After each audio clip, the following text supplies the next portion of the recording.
जसं की माननीय मुख्यमंत्री स्वतः त्याच्यामध्ये त्यांनी सांगितलेलं आहे की आपण आणि सभागृहामध्ये चर्चा झाली की कोणत्याही अन्य आरक्षणाला धक्का न लावता मराठा समाजाला 10% आरक्षण दिलेलं आहे.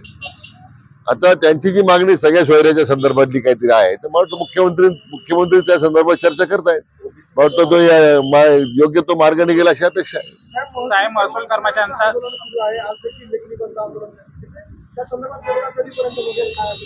नाही, त्यांना मी आज मला भेटलं शिष्टमंडळ त्यांचे. मागे एकदा माझ्या स्तरावर बैठक झाली होती, काही त्याच्यात त्यांच्या मागण्या होत्या. मला वाटतं पुढच्या आठवड्यामध्ये मी बैठक बोलवलेली आहे, संघटनेच्या लोकांना बोलवलेलं आहे. आपण निश्चितपणे मार्ग काढू. असं आहे की कांदा निर्यातीचं किंवा कांदा अनुदानासंबंध नाही, याच्यामध्ये हा फक्त कांदा चाळीबद्दलचा मुद्दा आहे. आणि त्याच्या एक्सपोर्ट बंद नाही झालेलं. आज मी सांगतो, मला मी भारत सरकारची जेव्हा चर्चा केली, नाही आज असं आहे, आज 1500 ते 2000 पर्यंत भारतात आणून विकला जातो आणि भारतातला कांदा 3000 पर्यंत असल्यामुळे त्याला स्पर्धा त्याच्याशी केली जाते, म्हणून फटका बसतो. नाही असं नाहीये. आज कांद्याच्या निर्याती खुली आहे, कांदे दर चांगले आहेत बाजारामध्ये.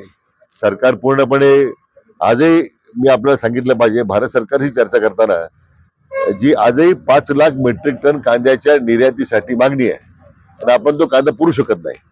आजची जी वस्तुस्थिती आहे, मला वाटतं कुठेतरी याच्यातला जो काही गैरसमज आहे तो दूर